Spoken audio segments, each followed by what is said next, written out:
April 14, 1942. Early morning light streaked across the Mediterranean horizon, casting a golden sheen on the waters off Malta. At 16,000 feet above sea level, a squadron of Italian Regia Aeronautica Macchi C.202s cut through the clouds, their engines thrumming with disciplined precision. Captain Marco Rossi, a veteran with over 50 combat sorties to his name, led the flight. His green-painted Macchi glinted in the sun, the elliptical wings slicing effortlessly through the thin, cold air. The men joked lightly over the radio channels, laughter mingling with the mechanical hum. Spitfires? Overrated, quipped Lieutenant Giovanni Bianchi, banking sharply to align with Rossi. The sentiment was almost universal among the Italian pilots. Those British aircraft were elegant, yes, but fragile, and certainly not suited to the daring tactics the Italians prized.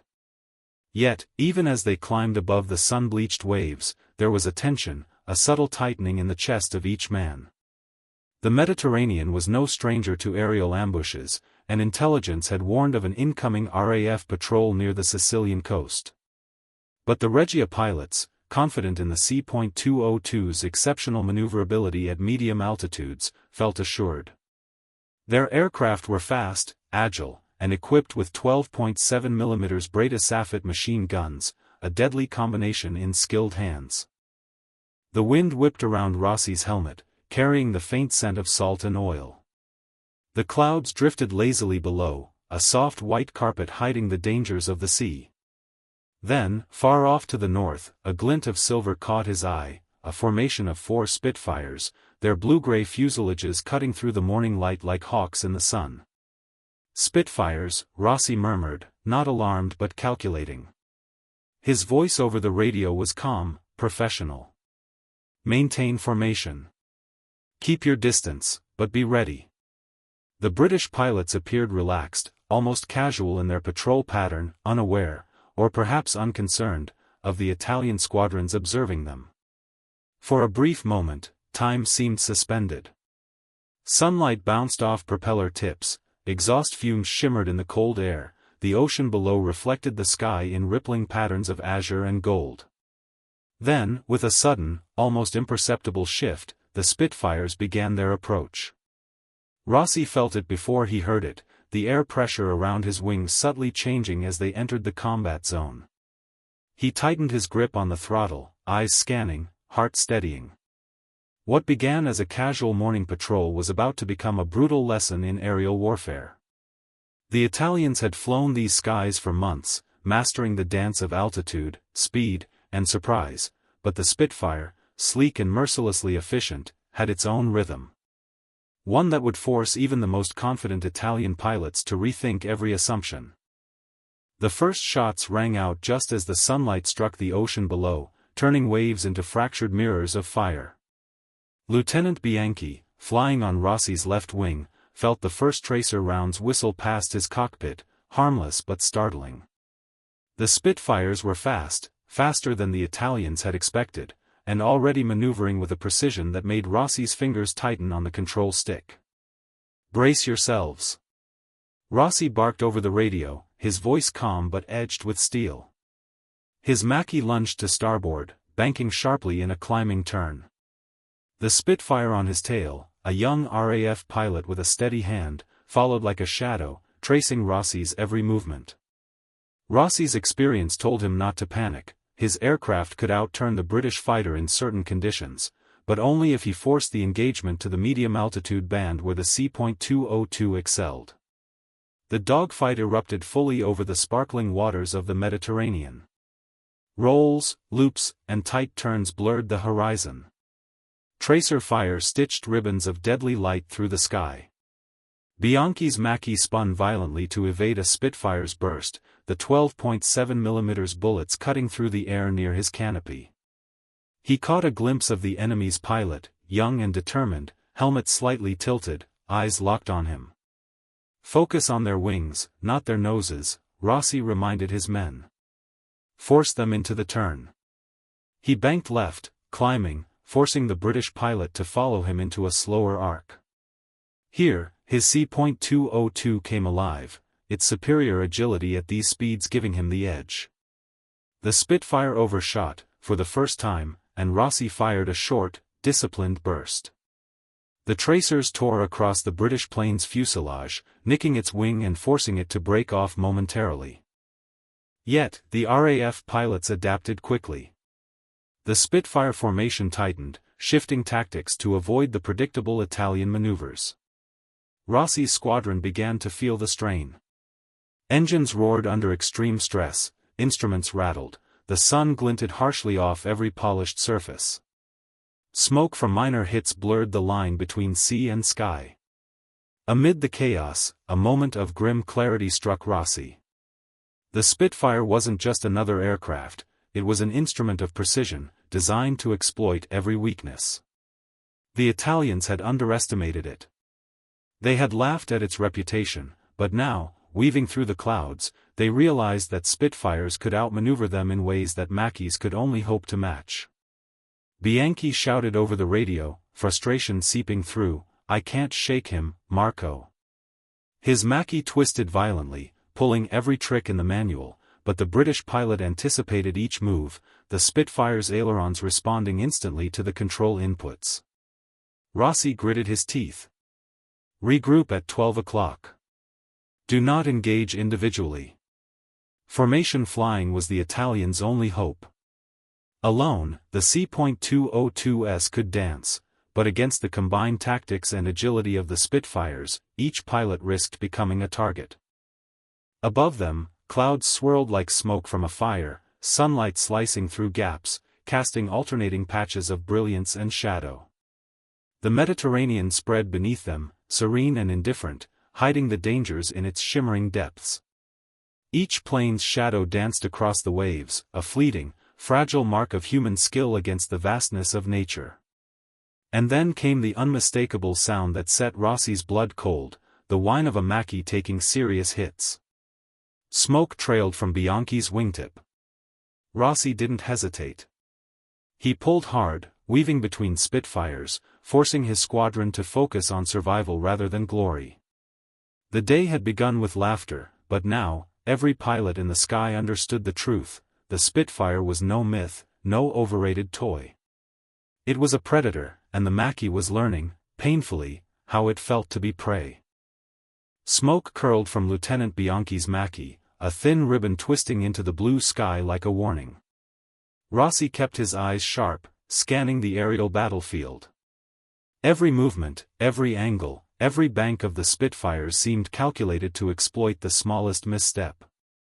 The Italians were skilled pilots, no doubt, but the Spitfire's design, and the RAF's disciplined tactics, forced them to abandon instinct and rely on cold, calculated reactions. "Form tight. Don't let them separate us." Rossi's voice cut over the radio, firm and commanding. His own aircraft shuddered as a Spitfire crossed his path, machine gun fire cutting through the prop wash. He tilted his head, eyes narrowing through the wind-blown visor. Precision was now survival. Every maneuver had to count. One misjudged turn, one over-aggressive climb, and the Mediterranean would swallow another skilled Italian pilot. Bianchi struggled to regain control. Smoke blurred his vision, but adrenaline sharpened his focus. He realized, in that suspended, terrifying moment, that the Spitfire wasn't just fast or well-armed, it was forgiving. Its structure allowed British pilots to pull off maneuvers that would strain or even cripple a Macchi. Rossi, noticing Bianchi's plight, executed a daring loop, cutting into the Spitfire's tail line. His wings trembled under the sudden stress, the sky spinning in vertiginous arcs. Above the squall of combat, individual heroics were secondary. Rossi guided his men toward a higher altitude, where the Macchi's engine power and agility could regain some parity. They climbed relentlessly, hearts hammering, lungs working harder in the thin air. Each pilot calculated fuel, energy, and altitude like a chessboard. Every dogfight was a conversation of numbers and instinct. It was here, in this crucible of adrenaline and survival, that the Italians learned the first hard lesson: underestimating an opponent, no matter how much you respect your own skills, could be fatal. Captain Rossi's squadron began to adapt. They flew closer together, coordinated their attacks, and learned to predict the Spitfire's movements through a combination of discipline and intuition. Minutes stretched into what felt like hours. The sun climbed higher, reflecting off the endless blue below. Shouts and radio chatter filled the cockpit spaces. Each Spitfire downed a Macchi, even briefly, the tension ratcheting up with each maneuver. Yet, Rossi's leadership kept his squadron coherent. Retreat wasn't surrender, it was strategy, a chance to live and fight another day. By mid-morning, the battle slowed. Smoke plumes dotted the horizon, the ocean littered with minor debris from spent ammunition and ruptured fuel tanks. The Spitfires, sensing the Italians regrouping, began to withdraw, their patrol completed. The Macchi pilots, bruised in ego and adrenaline, followed cautiously. They had survived, yes, but the laughter that once met the mention of the Spitfire had vanished, replaced by a grudging, hard-earned respect. Rossi's squadron regrouped near the coast of Sicily. Engines cooled, hands shook, helmets were removed to wipe sweat and soot from faces. The lessons of the morning hung heavy in the air. Agility alone would not guarantee victory. Confidence must be tempered by awareness, and underestimating an opponent, even one they had mocked, could cost lives. Rossi looked over his pilots, faces pale but determined. "We've learned something today," he said quietly. "The Spitfire is fast, it's precise, and it will punish mistakes. But we can survive. We can fight. And next time, we'll do more than survive." The Mediterranean shimmered below, calm and indifferent once more.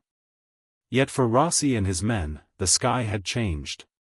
They now understood the full measure of the Spitfire, and the fight for mastery of the air above Malta had only begun. The afternoon sun now hung high, casting sharp reflections across the Mediterranean, turning its waves into a dazzling mirror that belied the chaos of the morning. Rossi's squadron, still airborne but at a safer altitude, drifted over the coastlines of Sicily, engines ticking and whining in the warm air.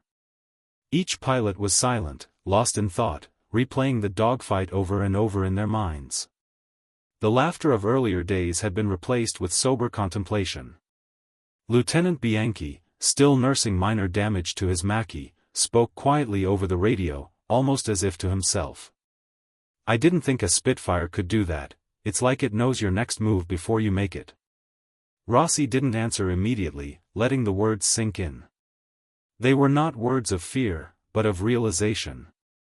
The Spitfire was more than a machine, it was a lesson in aerial warfare, a test of every skill the Italians had honed.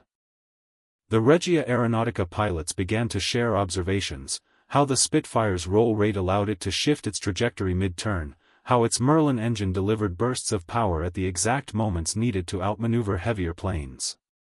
Every detail was catalogued in the minds of the Italians, the morning's battle now serving as a crash course in survival and adaptation. Rossi's green Macchi cut through the warm air, the horizon stretching endlessly. He spoke over the radio, voice calm but authoritative. "We underestimated them. But that ends today. We adapt, we learn, and we fly smarter. The Macchi is still a fighter, our enemy just proved it can teach us humility." As the squadron approached their airfield, the sun caught the metal surfaces of the aircraft, glinting off the elliptical wings and shimmering across the sea below. Ground crews waved from below, signaling the return of battered but unbeaten pilots. Engines began to cool, propellers slowed to a stop, and the familiar smells of oil, fuel, and heated metal filled the air. In the debriefing that followed, maps were spread across tables, diagrams of maneuvers and Spitfire capabilities sketched in chalk. Rossi spoke to each pilot individually, acknowledging their bravery while highlighting the tactical mistakes that had almost cost lives. The lesson was clear: respect for the enemy was not optional, it was essential.